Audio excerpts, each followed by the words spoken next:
Namit. Namit. Namit. Hi guys, good morning. Videos for today. May order tang pork belly 3 kilo, lechon. Simple lang natin process. Slice lang natin ang karne.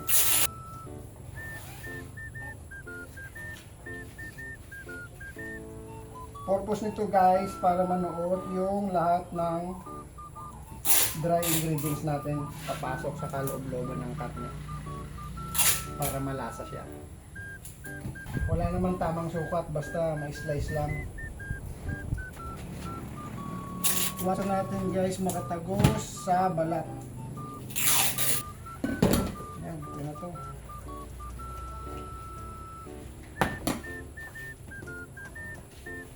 Next step, lagyan natin ng asin.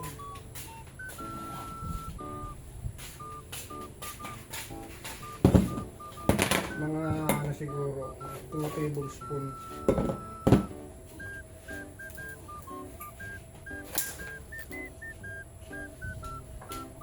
Rock salt guys, mas maganda, huwag iodize. Iodize, di nyo matansya kung anong alat nun eh. Pakalagay nyo, hagod nyo lang hanggang sa mga singit-singit ng pagka-slice natin.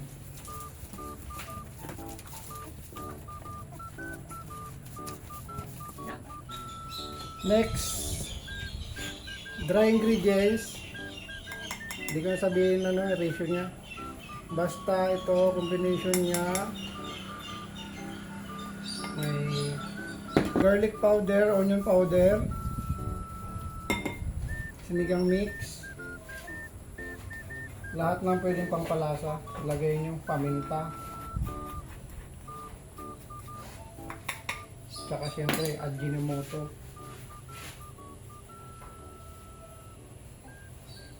Tapos lagyan natin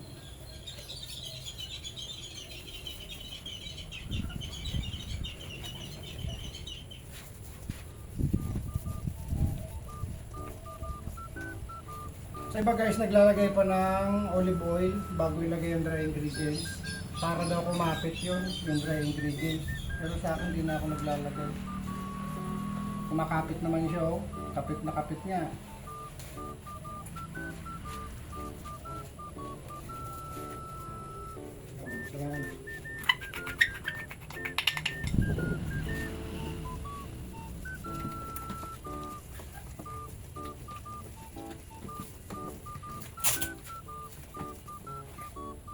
Tapos dry ingredients, fresh garlic, fresh onion.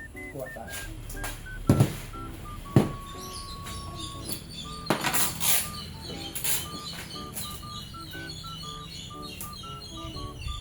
Garlic, mga ano lang siguro, 3 tablespoon.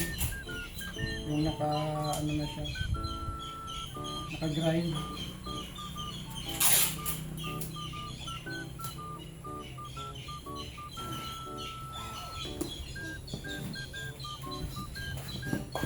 Onion, same lang, 3 tablespoon din.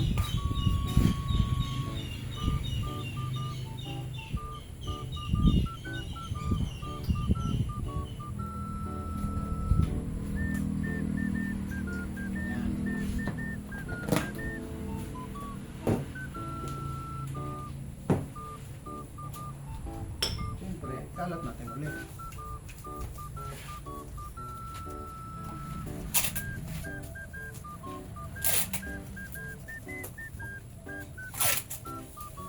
Mabilis ang preparasyon lang to guys, wala nang kung ano-anong arte.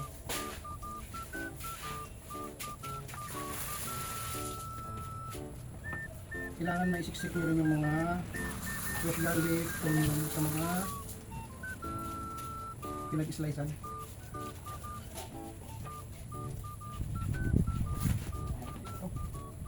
Ito na guys, check, ganyan yung itsura niya. Tapos nito, daon sibuyas, tanglad. Guys, daon sibuyas.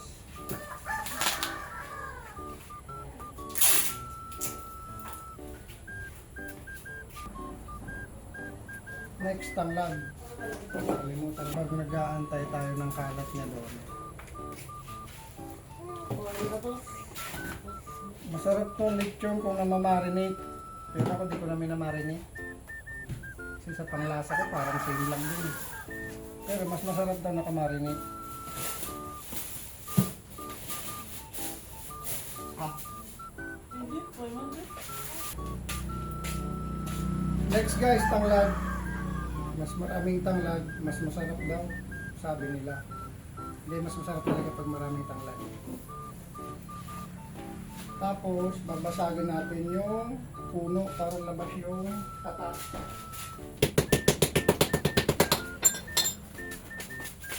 Okay na to. Hold na ulit natin. Lumagkas sa 4 minutes.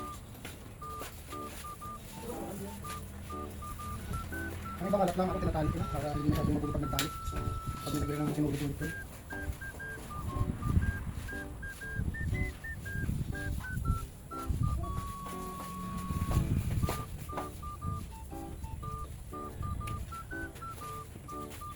Yan guys, ganyan lang. Tapos di na rin ako lalagay bell pepper o sili.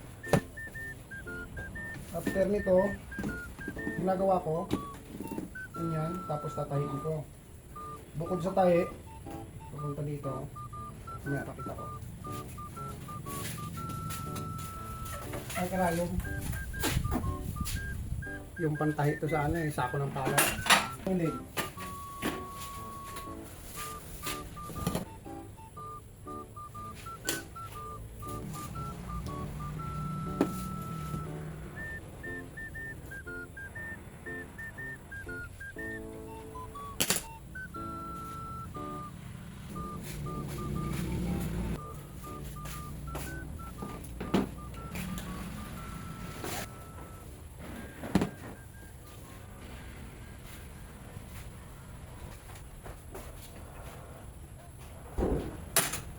Ayan guys, pakatayin nyo. Isisilb natin siya ng ayos. Yung dikit na dikit yung laman niya.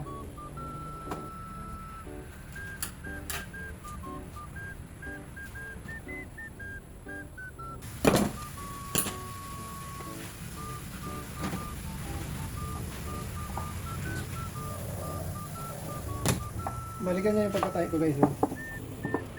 Yung dikit na dikit siya, yung magkabilang side na laman, nakataba. Para yung mga liquid niya pag niluto, hindi dito lalabas. Dito lang siya lalabas. Oh. Dulo-dulo lang. Dito. Purpose nun para lutong-luto yung loob.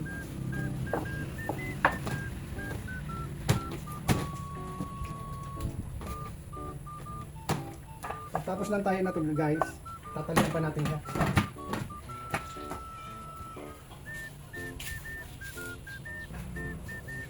Ang mga orders lips ang ito mga ganun.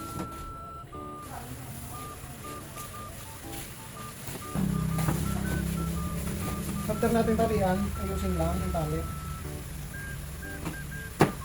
Para medyo magandang tignan.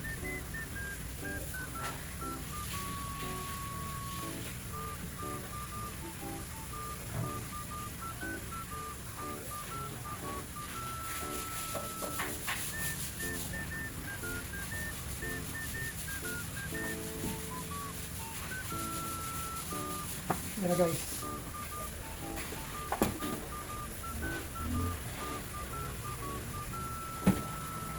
Sa nagtatanong at nagtataka, tinahi ko na tapos tinalian ko pa. Sa mga bashers dyan, bakit ganun? Kasi ganito yung guys. Yung mga nakaraang lechon ko, ginawa ko, tahi lang siya lahat, tahi. Hindi na ako naglagay ng ganito. Yung una naglalagay talaga ako ganito. Yung mga sumunod na hindi na ako nalang tahi. Ang nangyari, habang naluluto siya, lumulobo kasi yung lechon, gumaganyan habang naluluto. Ngayon, yung pinagtahian, napunit. E di yung mga balat, umurong siya. Kaya pangit na tignan nung naluto, nakaangat na yung balat. Kaya ang ginagawa ko ngayon, ganito na. Bukod sa tahi, tinatalian ko pa para sure na hindi hihiwala yung balat. So yun guys, i-rest lang natin siya. Parang marinating na rin yun, pero rest ko muna kasi maaga pa, alas 5 pa ito eh. Alas 5 pa pick up. Cooking time pala, mga 3 to 4 hours. Ano na sa kanila? So So yun lang guys. Balik ko muna. Bye. Sabi,